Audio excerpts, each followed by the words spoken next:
औज़ुबिल्लाहि मिनश्शैतानिर्रजीम बिस्मिल्लाहिर्रहमानिर्रहीम। जनाब बैरिस्टर असदुद्दीन ओवैसी साहब, स्टेज पे मौजूदा लोग, यहाँ मौजूद नौजवान बुजुर्ग, मेरी माँ और बहनों, अस्सलाम वालेकुम वरहमतुल्लाहि व बरकातुहू। ऑल इंडिया मजलिस इत्तेहादुल मुस्लिमीन की जानिब से पहली मर्तबा नेशनल कॉन्फ्रेंस रखा गया, क्योंकि मजलिस इत्तेहादुल मुस्लिमीन के इरादे पहले से ज्यादा मजबूत हो गए। अब हमें मजलिस का परचम हिंदुस्तान के कोने कोने में लहराना है और अपने जज्बे को ताजा करके बराबरी और हिस्सेदारी की लड़ाई को जारी रखना है। इल्जामात तो लगते रहते हैं, हार जीत भी लगी रहती है।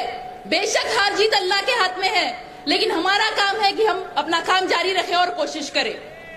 और अल्लाह भी उस कौम की मदद नहीं करता जो खुद ना चाहे अपने हालात बदलना। अगर हरकत करेंगे तो बरकत मिलेगी। और असदुद्दीन ओवैसी साहब ने तो इस काम का आगाज कर दिया है, अब हमारा काम है कि हम उनका साथ दें। बेशक आने वाली कई नस्लें याद करेगी कि असदुद्दीन ओवैसी साहब वो कायद थे जो हिंदुस्तान के बेजुबानों की जुबान थे और जिन्होंने कौम के नौजवानों को हक के लिए लड़ना सिखाया, जिन्होंने कौम के नौजवानों के अंदर एक जोश और जज्बा पैदा किया। आने वाली कई नस्लें याद रखेगी कि असदुद्दीन ओवैसी साहब वो कायद थे जो जालिम हुक्मरानों के सामने बेबाकी से अपनी बात रखते थे, हर नाइंसाफी और जुल्म के खिलाफ आवाज उठाते थे। और वो कायद थे जिन्होंने हिंदुस्तान में बराबरी की लड़ाई का आगाज किया। मैं हिंदुस्तान के माइनॉरिटीज से कहना चाहती हूँ कि आप कभी आओ हैदराबाद और देखो हम कैसे वहां शान और फखर और इज्जत से जीते हैं। आप कभी अकबरुद्दीन साहब के हल्के में जाइए और देखिए कि वो आवाम की कैसी खिदमत करते हैं। उनके हल्के में 15,000 से ज्यादा बच्चे फ्री तालीम हासिल कर रहे हैं और वो जब भी कोई मुश्किल आती है तो लाखों करोड़ों रुपए तकसीम करते हैं। और शायद ही हिंदुस्तान में ऐसा कोई एमएलए नहीं होगा जो अकबरुद्दीन ओवैसी साहब के जैसा आवाम की खिदमत करता है और इतने ज्यादा पैसे तकसीम करते हैं। और आज असदुद्दीन ओवैसी साहब की मेहनत की वजह से महाराष्ट्र में भी हमारे एमपी है जनाब इम्तियाज जलील साहब और एमएलए है, और यहाँ पे भी अवाम की खिदमत की जा रही है।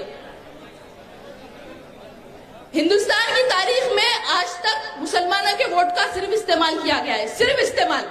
और हिंदुस्तान के मुसलमान शान और फखर और इज्जत से सर उठाकर जब जिएंगे जब हम खुद लीडर बनेंगे।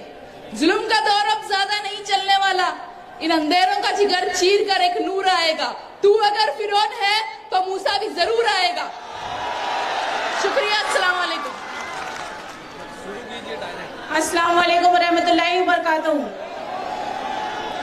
मंच पे उपस्थित ऑल इंडिया मजलिस इत्तेहादुल मुस्लिमीन के हम सब के राष्ट्रीय अध्यक्ष जनाब बैरिस्टर असदुद्दीन ओवैसी साहब और साथ ही हमारे एमपी महाराष्ट्र के अध्यक्ष इम्तियाज जलील साहब और सभी यहाँ पे मजलिस के जिम्मेदारान को मैं दिल से शुक्रिया अदा करती हूँ जो मुमरा कौसा के अंदर इतनी बड़ी सभा ली है।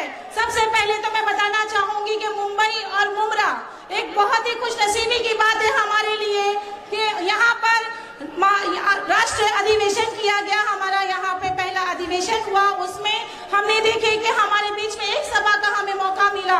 तो मैं कहना चाहती हूँ मुमरा कौसा के रहवासियों से कि ये मौका है, ये मोहब्बत भरी नजरों से देखिए मेरे सदर को, देखिए उन आंखों को, उन आंखों से कि ये देश की सबसे बड़ी पंचायत में जब आपके दर्द को उठाते हैं तो वही दर्द भरी नजरों से, वही मोहब्बत भरी नजरों से मेरे सदर को नवाजिए, क्योंकि हम उनकी हिम्मत बनेंगे, हम उनकी ताकत बनेंगे। जब तक मेरी बहनें, मेरी माएं अपने घर से उठ के जनाब बैरिस्टर असदुद्दीन ओवैसी साहब की ताकत को नहीं मजबूत करेंगी, तब तक मजलिस इत्तेहादुल मुस्लिमीन कामयाब नहीं होगी। क्योंकि एक माँ जो होती है एक बच्चे को जन्म तो जरूर देती है, उसकी जिंदगी का भी ख्याल रखती है। तो मेरी माँ और बहनों से मैं कौसा की कहना चाहती हूँ कि ये 5 साल जो हमारे आने वाले समय बर्बाद होते हैं, तो अब हमें मेरी माँ और बहनों को बर्बाद नहीं करना है, अपने बच्चों का मुस्तकबिल संवारना है। तो मजलिस इत्तेहादुल मुस्लिमीन का साथ देना है, जनाब बैरिस्टर असदुद्दीन ओवैसी साहब का साथ देना है कि नहीं देना है? जोर से हाथ उठाइए, नारा लगाइए, जनाब बैरिस्टर असदुद्दीन ओवैसी साहब जिंदाबाद। अब ये मैं कहना चाहती हूँ कि अब बहनें भी उठ चुकी हैं, झंडा उठा चुकी है मजलिस का। अब जगह जगह से बहनें भी मजलिस का झंडा उठाएंगी इंशाअल्लाह। आने वाले समय में मजलिस इत्तेहादुल मुस्लिमीन का परचम हर जगह लहराएगा। और मैं शुक्रिया अदा करती हूँ कि मुझे बोलने का समय दिया। जज़ाकल्लाह।